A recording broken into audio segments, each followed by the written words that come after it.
요한계시록 2장 4절에 그러나 너를 책망할 것이 있나니 너희의 처음 사랑을 버렸느니라. 계시록 2장 4절 그러나 너를 책망할 것이 있나니 너희의 처음 사랑을 버렸느니라. 하나님 왜 버렸다는 강한 단어를 사용하셨을까? 그냥 약해졌다 고만 할 수도 있지 않습니까?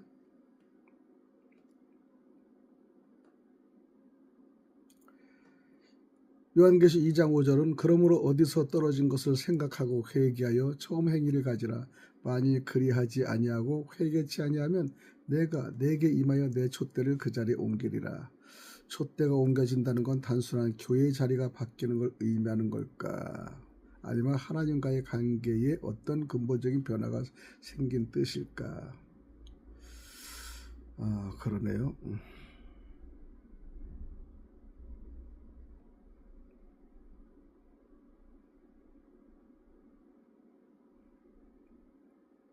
이 질문을 들어보면서 요한계시록 2장 5절에 촛대가 옮겨졌다는 건 단순히 교회 자리가 바뀌는 건 의미일까?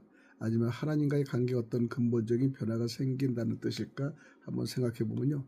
요한계시록 2장 5절에서는 촛대가 옮겨진다는 표현은 단순한 물리적 교회의 위치 변경을 넘어서 영적 상태와 하나님과의 관계에 근본적인 변화가 있음을 나타냅니다. 하나님께서 교회와 성도에게 요구하는 회개와 처음 사랑으로 돌아가는 신앙의 회복이 이루어지지 않을 때 심각한 영적 결과를 따름을 상징합니다. 촛대는 요한계시록 1장 20절에서 교회를 의미하며 빛을 비추는 곳으로서 하나님과의 관계 속에서 성도의 신앙의 등불을 의미하기도 하죠. 만약 교회가 하나님께서 기뻐하시는 중심에서 멀어진다면 그 촛대가 그 자리에서 옮겨진다는 경고는 곧 영적 생명력과 영향력이 악화되거나 상실될 수 있음을 가리키기도 합니다. 이는 교회의 존재 의미와 하나님과의 친밀한 관계가 변질됨을 경고하죠. 성경학자들도 이 구절을 통해 회개 없이는 신앙 공동체가 하나님께서 주신 사명과 은혜에서 떨어질 수밖에 없음을 해석하고 있습니다. 따라서 촛대가 옮겨진다는 것은 교회와 성도 각자가 하나님과 맺은 신앙의 올바른 관계를 지속적으로 점검하고요. 회복해야 함을 의미하는 깊은 영적 메시지라고 볼 수 있습니다. 하나님께서는 촛대를 옮기시는 일이 없도록 성령님의 인도하심 안에서 항상 회개와 순종으로 주님과의 소중한 관계를 지키시기를 기도하는 겁니다. 요한계시록 2장 5절 그러므로 어디서 떨어졌는지를 생각하고 회개하여 처음 행한 일을 가지라. 그렇지 않으면 내가 내게 임하여 내 촛대를 그 자리에서 옮기리라. 이 말씀은 에베소 교회에 주신 권고로서 처음 믿음의 열정과 사랑을 회복하지 못할 때에 영적 아픈 결과가 있음을 경고합니다. 촛대는 교회가 하나님 앞에서 빛과 소금의 역할을 하는 존재임을 의미하는데 그 촛대가 옮겨진다는 것은 하나님과의 현저한 관계 단절과 공동체 영향력 상실을 상징하기도 하죠. 따라서 신앙생활 가운데서 항상 자신의 믿음을 점검하며 회개함으로써 처음 사랑을 지키는 것이 매우 중요함을 알 수 있습니다. 기도드립니다. 주님, 제 마음속에 처음 믿음의 뜨거움과 사랑을 회복시켜 주시고 늘 주님과 함께하는 신앙의 빛을 꺼트리지 않도록 인도하여 주옵소서. 제가 잘못된 길에서도 돌아서고 온전히 주님 안에 거하게 하옵소서. 예수님의 이름으로 기도드리옵나이다. 아멘. 하나의 질문에 들어봤습니다. 창세기 여러 사건을 한눈에 정리하는 방법이 말씀을 이해하는 데 어떤 변화를 가져올까? 질문에 답해 드리겠습니다. 창세기 여러 사건을 한눈에 정리하는 방법은 하나님의 구원 사역과 인간 역사 속에 나타난 하나님의 주권과 계획을 보다 명확하게 이해하는 데 큰 도움이 되죠. 성경의 각 사건들이 유기적으로 연결된 전체 그림으로 보일 때 말씀의 깊은 의미와 하나님의 뜻을 더 분명히 깨달을 수 있습니다. 창세기는 하나님께서 천지 창조부터 인간과의 언약 그리고 구원 역사의 시작을 보여주는 책이죠. 각 장의 사건을 체계적으로 정리하면 아담과 하와의 타락이요, 노아의 방주 사건, 아브라함의 부르심 등 주요 사건이 어떻게 신앙의 발달과 하나님의 언약 관리로 이어지는지를 한눈에 파악할 수 있습니다. 예를 들어서 창세기 15장에서 하나님이 아브라함과 언약을 맺으신 것을 이해하면 하나님께서 그의 후손을 통해 어떤 계획을 이루시는지를 통찰하게 됩니다. 창세기 15장 18절을 참조하시면 좋죠. 이 같은 종합적인 이해는 말씀을 개별적 지식으로만 소비하지 않고 신앙생활에 체험적으로 적용하는 데 매우 효과적이 됩니다. 말씀을 통해 하나님께서 역사하심을 분명히 인식하며 신앙의 뿌리가 더욱 견고해지기를 기도드리겠습니다. 창세기 15장 18절 본문의 말씀은 그날에 여호와께서 아브람과 언약을 세우시며 말씀하시되 내가 너의 자손에게 이 땅 곧 애굽 강에서 큰 강 곧 유브라데 강까지 이르러 모든 땅을 내 자손에게 주었느니라 하셨더라. 이것이 창세기 15장 18절 말씀이에요. 즉 하나님께서는 창세기를 통해 펼치시는 구원과 언약의 이야기를 사건별로 정리하면 각 사건 속에서 하나님의 계획과 신실하심을 더 분명히 깨달음을 알 수 있습니다. 사건들을 단순한 이야기가 아닌 하나님이 세우신 약속의 흐름 속에서 이야기되어 말씀의 깊은 영적 통찰을 얻게 되는 것이죠. 두 번째 질문은 아브라함의 언약과 노아의 언약을 어떻게 연결되어 말씀의 통일성을 보여줄 수 있는가라는 질문인데요. 답변은 아브라함의 언약과 노아의 언약은 모두 하나님께서 인류와 맺으신 구속사의 약속으로 말씀의 연속성을 통일성을 보여줍니다. 말씀의 연속성과 통일성을 보여줍니다. 두 언약은 하나님의 신실하신 구원계획의 점진적 진행을 드러내기도 하죠. 노아의 언약은 창세기 9장 8절에서 17절에서 하나님께서 홍수에 다시는 사람과 모든 생물을 멸하지 않겠다는 약속으로 인류와 자연 만물을 포괄하는 보편적인 언약이죠. 또 이 언약은 인간의 타락과 죄에 대한 하나님의 심판과 동시에 새 생명의 희망을 내포하고 있는 것입니다. 아브라함의 언약은 창세기 15장 17장인데 이러한 노아의 언약 위에 세워져 특정 민족인 이스라엘을 통해 복음의 축복이 모든 민족에게 미친다는 하나님의 구원 계획을 전개합니다. 신학적으로 보아 노아의 언약이 인류 전체에 대한 하나님의 인내와 구원을 선언한다면 아브라함의 언약은 그 구원이 구체적으로 이스라엘 백성과 예수 그리스도를 통해 성취함을 보여줍니다. 즉 두 언약은 하나님의 주권과 사랑이 변함없음을 나타내며 성경 말씀의 일관된 메시지를 완성시키는 것이죠. 하나님의 변치 않는 사랑 안에서 오늘도 믿음으로 하나님의 언약을 붙들어 살아가시기를 축복드립니다. 창세기 9장 12절에 13절의 말씀은 하나님이 이르시되 내가 내 언약의 증거로서 무지개를 내 무리 사이에 두었느니라. 창세기 9장 12절에서 13절이죠. 즉 노아의 언약은 하나님께서 홍수 위에 인류와 다시는 멸망하지 않겠다는 보편적인 약속으로 하나님의 신실하심을 나타내는 것입니다. 이후에 아브라함과 맺은 언약은 이 같은 하나님의 약속 위에 세워져 구원 역사가 특정 민족을 통해 모든 민족에게 확정되는 것을 보여줍니다. 이렇게 노아의 언약과 아브라함의 언약은 하나님의 구속사에서 연결되어 말씀의 통일성과 신실함을 증명하시죠. 여기까지 두 가지 질문을 말씀드렸습니다. 기도드립니다. 하나님 변함없는 사랑으로 행하시는 주님의 언약을 기억하며 저희 믿음이 굳건하게 하여 주옵소서. 모든 일 가운데 신실하신 주님의 뜻을 따르며 걷게 하시고 말씀의 통일성을 이해하게 하옵소서. 예수님의 이름으로 기도드리옵나이다. 아멘. 할렐루야. 새하늘과 새 땅에 대해서 좀 알아보겠습니다. 새하늘과 새 땅은 성경, 특히 요한계시록 21장에 나오는 종말론적 표현인데 하나님이 현재 세상을 새롭게 하시고 완전한 질서를 이루신다는 의미를 담고 있지 않은가 생각합니다. 보통 새하늘 새 땅을 많이 말씀을 드리는데 계시록 말씀으로 구체적으로 한번 말씀을 들어보겠습니다. 새하늘 새 땅에 이사야서 65장 17절에 보니까 보라 내가 새하늘과 새 땅을 창조하나니, 또 요한계시록 21장 1절을 보면 또 내가 새하늘과 새 땅을 보니 처음 하늘과 처음 땅이 없어졌고, 여기서 말하는 새는 단순히 완전히 다른 세계라기보다는 회복되고 완성된 창조 세계라는 뜻으로 해석되는 경우가 많습니다. 의미의 개념을 설명하면요, 새하늘은 하나님이 통치하시는 완전한 영적 질서이고 새 땅은 고통과 죄, 죽음이 없는 회복된 세계라고 얘기할 수 있습니다. 핵심 메시지는 하나님 나라의 완성과 구원의 완성을 얘기하는 것이죠.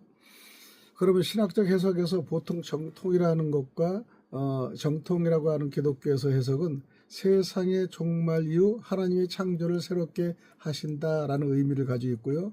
문자적이면서도 상징적 요소를 함께 보는 것이죠. 상징적 해석은 개인의 영적 변화나 교회의 새 시대를 상징한다고 볼 수 있습니다. 일부 신앙 종교에서는 이를 특정 단체나 시대의 도래로 해석하기도 하죠. 상당히 해석이 어렵죠. 핵심 멤버는 핵심 특징은 요한계시록 21장과 22장을 기준으로 보면 눈물과 사망이 없다는 거예요. 두 번째는 고통과 저주가 사라진다는 뜻이고요. 세 번째는 하나님이 사람들과 함께 거하심. 네 번째는 새 예루살렘이 내려온다는 얘기입니다.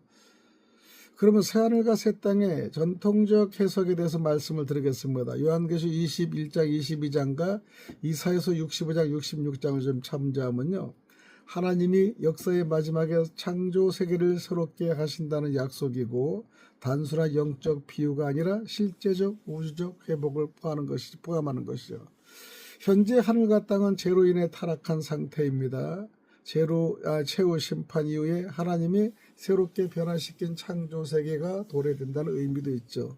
눈물, 죽음, 고통이 없는 곳입니다. 하나님이 친히 사람들과 함께 거하심을 나타내기도 하죠.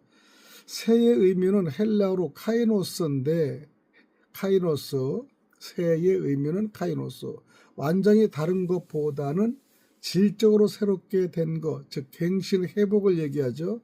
이렇게 완전 질적으로 새롭게 된 것을 의미로 보는 견해가 많습니다. 즉 파괴 후 완전 교체라기보다 정화, 변형을 통한 완성으로 이해하는 신학자들도 있습니다. 상징적 해석으로 보면 핵심 이해는요, 새하늘과 새 땅의 영적 상태의 변화를 상징하죠. 영적 상태의 변화를 상징하죠. 새하늘과 새 땅은 개인 구원, 교회의 새 시대, 하나님의 통치 완성을 비유적으로 표현하기도 합니다. 요한계시록 상징과 이미지가 많은 묵시의 책이기도 합니다. 숫자, 짐승, 도시 등 수많은 표현이 상징적이기도 하죠. 그래서 새하늘은 새 언약의 질서라는 것이고 새 땅은 구원받은 공동체라고 얘기할 수 있고요. 새 예루살렘은 하나님 나라의 백성이다 표현할 수 있습니다. 두 해석의 차는 실제성은 실제 우주적 변화를 얘기하고 정통성에는 상징적은 주로 영적 상징적인 변화를 얘기합니다. 시점은 전통적 해석은 종말 이후를 얘기하고 상징적 해석은 이미 시작되었거나 영적 차원으로 얘기합니다. 강조점은 전통성은 창조의 완전한 회복을 얘기하며 상징적 해석은 구원의 의미와 상징을 얘기합니다. 새하늘 새 땅은 좀 차이가 서로 해석하는 차이가 많이 있습니다. 우리 장로교에서도요, 교단별로 차이가 있습니다. 장로교 개혁주의에서는 기본 입장은 성경을 언약적 구속사적 관점에서 해석하기도 합니다. 새하늘과 새 땅은 종말 이후에 실제적이며 우주적인 새 창조를 장로교에서 얘기하죠. 문자적 요소 플러스 상징적 요소를 함께 인정하고 현재 세계가 완전히 소멸한다기보다 정화되고 갱신되는 창조의 완성으로 이해합니다. 천년왕국은 상징적으로 보는 경우가 많죠. 무천년설도 경합니다. 강조는요, 하나의 주권이고요, 구속사의 완성을 얘기하고요, 창조 세계의 회복을 얘기합니다. 두 번째, 감리교에서 기본 입장은 전통적 기독교 종말론을 따르고 새하늘과 새 땅을 하나님 나라의 완성이라 얘기하죠. 문자적 미래 성취를 인정하며 동시에 현재 삶 속에서 하나님 나라를 미리 살아가는 것을 강조합니다. 성화, 즉 거룩한 삶을 연결합니다. 감리교의 강조는 개인 구원 플러스 사회적 거룩을 얘기하고 새 창조는 미래지만 지금부터 준비되는 삶이라 표현할 수 있습니다. 카톨릭에서는요, 공식 교리는 카톨릭 교회의 교리서에서는 1040이나 1050의 항등에 정리되어 있는데 세상 종말 후 우주의 변형과 영광스러운 새 창조, 완전한 파괴라기보단 변형 개념을 강조합니다. 가톨릭의 특징은 육체의 부활과 연결하기도 하고요. 새하늘과 새 땅은 영광 상태로 변화된 창조 세계를 말합니다. 하나님과의 완전한 친교, 지복직간으로 친교를 얘기합니다. 가톨릭의 강조는 부활, 두 번째는 교회 공동체 완성, 세 번째는 하나님과의 영원한 일치를 얘기하죠. 간단하게 그런 비교해보면요, 장로교에서는 갱신, 회복, 세계 미래는 천년왕국은 상징적 해석이 많고 강조점은 하나님의 주권입니다. 감리교는 세계의 미래는 미래적 완성이고요, 천년왕국은 다양하게 해석하고 강조점은 거룩한 삶을 표현합니다. 가톨릭은 세계의 미래는 영광스러운 변형이고 천년왕국은 상징적이며 강조점 부활과 영원한 친교라고 표현합니다. 그러면 두 번째는 세대주의, 즉 휴교 중심 해석과의 차이에 대해서 좀 알아보면, 세대주의 해석은 주로 요한계시록을 보다 문자적으로 이해하며 종말 사건들을 시간 순서대로 구분하는 특징이 있습니다. 세대주의란 19세기 영국의 존 넬슨 다비가 체계화했고 달라스 신학교를 통해 미국 복음주의권에서 널리 퍼졌죠. 역사를 여러 시대로 구분합니다. 세대주의는 또 이스라엘과 교회를 엄격히 구분합니다. 세 번째, 예언을 최대한 문자적으로 해석하기도 하죠. 종말 사건의 순서는 전형적 세대주의는 첫 번째 휴거입니다. 신자들이 공적으로 들려 올라간다는 것이고요. 두 번째, 7년 대환란을 강조하고 세 번째는 그리스도의 지상재림을 얘기합니다. 네 번째, 문자적 천년왕국을 얘기하고 다섯 번째는 최후 심판, 여섯 번째, 새하늘과 새 땅을 얘기하는 것이죠. 그럼 세대주의의 새하늘 새 땅은 천년왕국 이후에 도래된다는 것을 얘기하고, 두 번째, 현재 세계는 완전히 사라지고 완전히 새로운 창조가 시작된다고 보는 경향입니다. 매우 미래적 우주적 사건을 얘기하는 것이죠. 그래서 우리는 휴거는 세대주의와 개혁주의를 비교해 보면요, 휴거는 세대주의는 재림과 구분, 비밀 휴거라는 것이고요, 개혁주의는 재림과 동일 사건을 얘기하는 겁니다. 천년왕국은 세대주의는 문자적 천년을 얘기하고요, 개혁주의는 상징적 해석이 많다는 것입니다. 또 이스라엘은, 세대주의는 교회와 구분을 얘기하고 개혁주의는 영적 이스라엘 개념을 얘기합니다. 새하늘과 새 땅은 세대주의는 완전한 새 창조고요, 개혁주의는 갱신, 회복을 강조하는 것입니다. 정리를 해드리면 세대주의 미래 사건을 구체적 연대기적으로 설명합니다. 세대주의는 전통적 교단은요, 상징적과 신학적 의미를 더 강조하죠. 두 해석 모두 최종적으로는 하나님 나라의 완성과 고통 없는 영원한 상태를 믿는다는 점에서는 같습니다.